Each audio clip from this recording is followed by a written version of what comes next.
Assalamualaikum warahmatullahi wabarakatuh. Selamat datang di channel Nasihat Kehidupan, channel yang selalu setia menemani Anda dengan kisah-kisah dan cerita yang menarik, seperti kisah berikut ini yang berjudul Terputus dan Terpisahnya Pulau Jawa dan Pulau Bali. Isu atau berita rencana dibangunnya jembatan Jawa Bali bukan hal yang baru lagi. Beberapa kali isu atau berita serupa telah terdengar. Artinya, isu rencana jembatan Jawa Bali muncul dan kemudian tenggelam lagi. Jika pemerintah pusat memang benar-benar berniat mewujudkan jembatan Jawa Bali tersebut, maka sangat perlu dibuka sejarah tentang perjalanan Ida Bang Manik Angkeran yang akhirnya menetap di Besakih dan Ngayah sebagai Jan Banggul Ida. Dikisahkan pada zaman dahulu, Jawa dan Bali berada pada satu daratan dan bernama Pulau Dawa. Di sebuah tempat yang kini berada di sekitar Jawa Timur, hiduplah seorang pendeta yang dikenal sangat mahir dalam merapal mantra. Kehebatannya merapal mantra ini kemudian menjadikannya dikenal dengan sebutan Ida Dahyang Siti Mantra.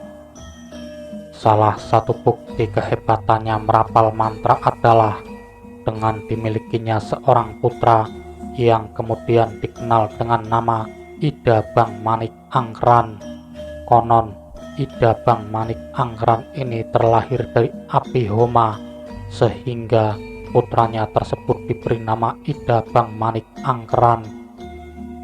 Sayangnya, meski terlahir, tumbuh dan besar dalam keluarga Brahmana, Ida Bang Manik Angkeran justru gemah memotoh atau berjudi dan jarang menang. Meski demikian, setiap saat meminta uang, Dahyang Siti Mantra selalu memberikan kepada putranya. Lama-kelamaan, Ida Bang Manik Angkeran penasaran dengan sumber uang yang dimiliki orang tuanya. Hingga akhirnya rasa penasaran Ida Bang Manik Angkeran terjawab. Secara tidak sengaja, ia mendengar pembicaraan kedua orang tuanya terkait dengan sumber kekayaannya. Dan akhirnya di suatu hari, berbekal sebuah senjata pedang dan sebuah genta milik ayahandanya yang ia curi, Manik Angkeran melakukan perjalanan jauh menemui sahabat ayahnya yang bertempat di Gua Raja, lereng selatan kiri Tolangkir atau Gunung Agung. Sahabat ayahandanya tersebut tiada lain adalah Ida Sang Hyang Naga Basuki.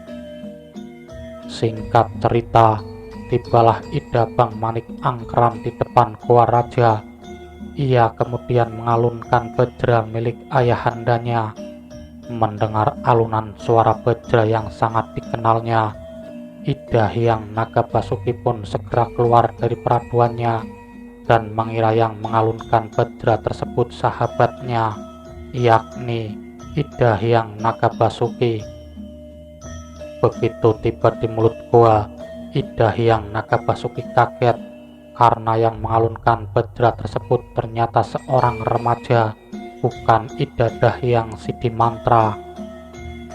Ida Bang Manik Angkeran pun segera menceritakan jati dirinya dan kemudian menghaturkan empehan atau susu. Senang mendapatkan persembahan empehan dari putra sahabatnya, Ida Hyang Naga Basuki kemudian memberikan hadiah kepada Ida Bang Manik Angkeran, yakni berupa kepingan-kepingan uang emas yang bersumber dari sisiknya. Setelahnya, Ida Hyang Naga Basuki kembali ke peraduannya.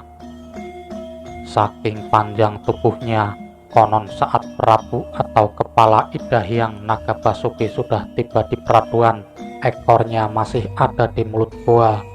Saat itu, Ida Bang Manik Angkeran terpana melihat betapa indahnya mahkota yang menghiasi ekor Ida Hyang Naga Basuki yang berhiaskan emas, intan, berlian, dan batu-batu mulia lainnya.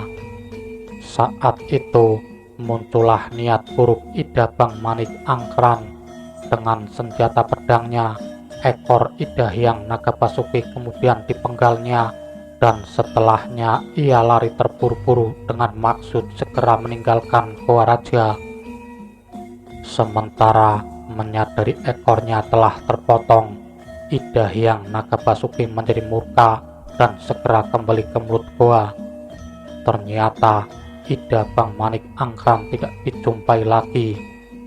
Akhirnya bekas pijakan kaki Ida Bang Manik Angkran dijilatinya, yang menyebabkan putra sematawayang Dahyang Sidimantra berpulang dengan tubuh terbakar dan hangus.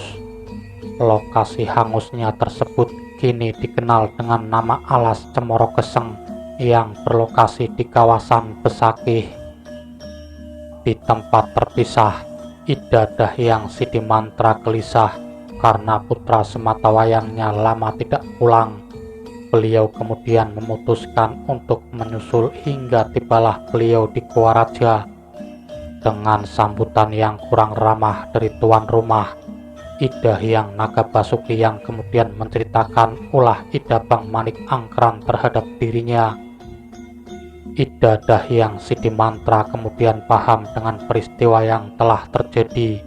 Beliau kemudian melakukan lobi dengan Ida Hyang Naga Basuki agar putranya bisa dihidupkan kembali. Permintaan itu pun disanggupinya, dengan catatan Ida Dahyang Sidimantra juga harus bisa menyatukan kembali ekornya yang telah terpotong dengan tubuhnya. Dan akhirnya berkat kesidihan Ida Dahyang Sidimantra dalam merapal mantra, ekor dan badan Ida Hyang Naga Basuki kembali menyatu seperti sedia kala. Sebaliknya, Ida Hyang Naga Basuki juga mampu menghidupkan kembali Ida Bang Manik Angkran. Adapun tempat dihidupkannya kembali Ida Bang Manik Angkran kini dikenal dengan nama Pura Bangun Sakti, yang lokasinya ada di kawasan Pura Agung, Bekasi. Namun, meski putranya telah hidup kembali, Ida Dahyang Sidimantra tidak mau mengajak putranya pulang dan menitipkannya kepada sahabatnya Ida Hyang Naga Basuki untuk Mulat Sariro.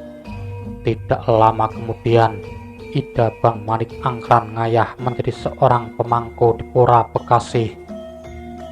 Pada saat kembali pulang di sebuah tempat di Bali Barat, Ida Dahyang Sidimantra khawatir apabila putranya sewaktu-waktu melarikan diri dari Besakih dan kembali kepada dirinya. Beliau kemudian mencari cara agar putranya tidak bisa kembali ke Jawa yang saat itu sudah diliputi Kali Sangoro. Akhirnya ia kemudian menorehkan tatekennya atau tongkatnya di tanah. Dari torehan tatekennya itu muncullah air yang semakin lama semakin membesar hingga memotong Pulau Jawa menjadi dua bagian, yang kini bernama Pulau Jawa dan Bali. Pada titik awal ditorehkannya tateken dikenal dengan nama Pura Segoro Rupek. Pada saat itu Ida Dahyang Sidimantra juga mulai bisama bahwa Pulau Jawa dan Bali tidak boleh disambungkan. Apabila disambungkan, maka akan terjadi malapetaka buat Bali. Auya ang tepaken Jawa muang Bali, yan atap Jawa muang Bali, rusa ikaning Bali, ulino satananing Hyang. Yang artinya, jangan sekali-kali menyatukan Bali dengan Jawa. Kalau disatukan, Bali akan rusak. Demikianlah kurang lebih bisama Ida Dahyang Sidimantra terkait dengan Selat Bali.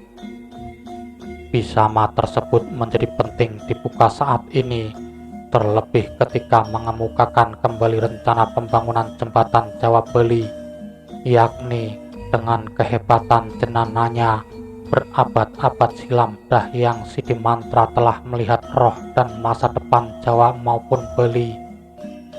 Jawa adalah pulau untuk politik pusat kekuasaan, sementara Bali sebagai pulau Yatnya atau pulau persembahan yang kental dengan ritual dan nuansa spiritual, atau Nusa Wali. Wali atau Bali bermakna Yatnya atau persembahan, sehingga antara politik dan kekuasaan dengan ritual atau Yatnya tentu merupakan dua sisi yang berbeda. Maka tentu tidak salah kemudian ketika Dahyang Sidimantra memisahkan Jawa dan Bali, serta Maibisama Jawa dan Bali tidak boleh lagi disatukan, termasuk dengan jembatan penghubung. Ini artinya sejak berabad-abad silam telah ada skenario untuk memperjelas roh Bali dan Jawa. Tentu kemudian menjadi sangat bijak apabila Bisama Dahyang Sidimantra dihormati dan dijadikan sesuluh sepanjang masa untuk memproteksi akar roh dan identitas Bali sebagai pulau Yatnya tetap terjaga sepanjang usia bumi.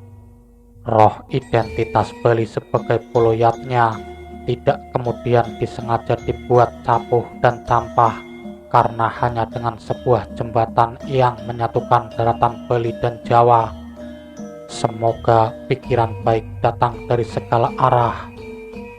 Begitulah sahabat nasihat kehidupan, sekelumit informasi tentang terputus dan terpisahnya Pulau Jawa dan Pulau Bali.